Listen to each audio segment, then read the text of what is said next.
ભીમાભાઈ પન્નાભાઈ ઉર્ફે ચીકાભાઈ, ગામ માલનપુર, તાલુકો રાણપુર, જિલ્લો બોટાદ.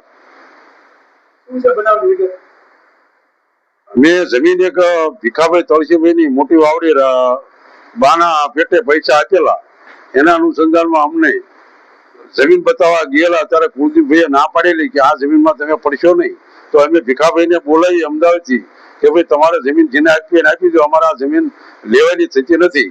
તો તેઓએ અમારા પૈસા પરત આપવા માટે તેમને ન છૂટકે એમની જમીન ભીખાભાઈ તળસીભાઈએ જે તેને આપી હોય કે અથવા ગીરવ મૂકી હોય એવી અમને ખબર નથી, પણ અમારા પૈસા જે ભુરુભા રાણપુર છે તેમની સાથે કબૂલાવી દીધેલ હતા.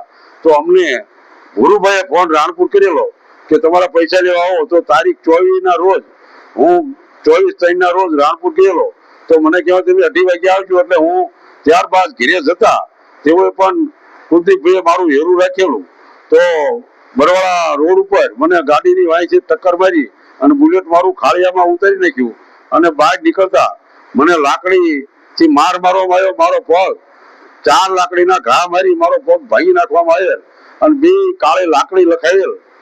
મેં હકીકત બરવાળા રોડ ઉપરથી મને ટપ્પુભાઈ બગડના દવાખાને સભ્યા દવાખાને દાખલ કરેલ.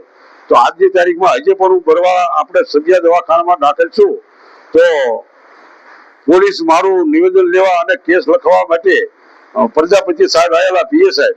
તો તેઓએ મારું નિવેદન મેં જે મારી હકીકત સત્ય હતી લખાયેલ કે મારે કોઈ પણ આ જમીન સાથે લેવા દેવા નથી, પણ છતાં મને મારવામાં આવેલ છે. કુલદીપભાઈ રાજુભાઈ 4 લાકડી મારી મારા પગ ભાંગી નાખ્યા છે. અને એક વ્યક્તિ ગાડીમાં અજાણ્યો બેઠેલો હતો, તેઓએ લાકડીઓ આમને અંબાવી પછી લાકડીઓના ઘા મારી પર થયા છે. તો 3 વ્યક્તિના નામ મને નથી આવડતા, કુલદીપભાઈનું એકનું નામ આવડે છે. તો મારા પૈસા હેઠે પડી જતા 13,700 રૂપિયા. અને એ પૈસા કુલદીપભાઈએ ગીધામાં નાખી દીધા. અને ચશ્મા મારા નંબરના તેઓએ આંગળી સાથે ફેરવતા તેઓએ ગુંજામાં નાખ્યા. મેં મારી નજરે જોયેલા. ત્યાં આવી હકીકત મેં પોલીસને બરાબર મેં લખાયેલી. અને એમના એ અરજી જે માહિતી લખી કમ્પ્લેન ફરિયાદ લઈ ગયા છે તે મુજબ ફરિયાદ એમને લખવામાં આવેલ નથી. અને હું વારંવાર અહીંથી ફોન કરું છું તમામ પીએ સાહેબને, પીએને, તેઓનું પણ તમામનું મારી પાસે રેકોર્ડિંગ મારા મોબાઈલની અંદર છે. એટલે મેં એમને જાનથી મારી નાખો પણ મને ધમકી મારી છે કે જાનથી મારી નાખો તો મને પ્રોટેક્શન આપવા મારી માંગ છે. અને બધી વિગત મેં લખાઈ છે. કાળે લાકડી 2 કુલદીપભાઈનું નામ આવડે એવું લખાયું છે. 2ના નામ નથી આવડતા મને, એ પણ મેં કીધું મને નામ 2ના આવડતા નથી. અને મારા પૈસા ગીધામ મારી વ્યાઈ ગયા છે. અને જાતા જતા મેં એમને કીધું કે તમે મને શા માટે મારવા છો કુલદીપભાઈ. મેં અત્યાર સુધીમાં રાણપુર તાલુકો, બોટાદ જિલ્લો કે કોઈ જિલ્લામાં કોઈ કાઠી સમાજમાં મેં કોઈ તુકારો નથી કરવામાં આવ્યો. અને કાઠી સમાજે જ્યાં મને બોલાયો હોય ત્યાં હું ગયેલો છું.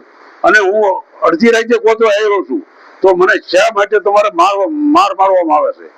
તો એ તો કોઈ બોલ્યા નહીં. અને શીપ ગાડી હતી કેસરી કલરની, એ લઈને તરત નીકળી ગયા નથી. મારું નામ પિન્ટુ કોળી, હું યુવા કોળી એકતા સંગઠન પ્રદેશ કારોબારી સભ્ય છું.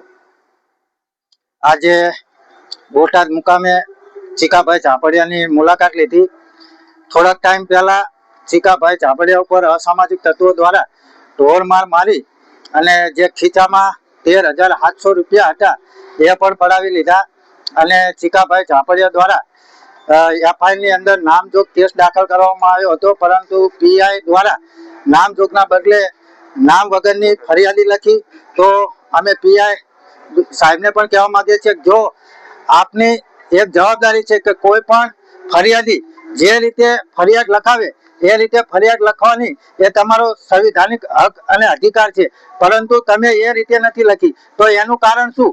જો ચીકાભાઈ જે રીતે લખાવે છે એ રીતે તમે ફરિયાદ નહીં લખો તો આગામી દિવસોની અંદર સમસ્ત કોળી અને ઠાકોર સમાજ રાજકોટ મુકામે એકઠા થશે. બસ આ જ અમારી માગણી છે.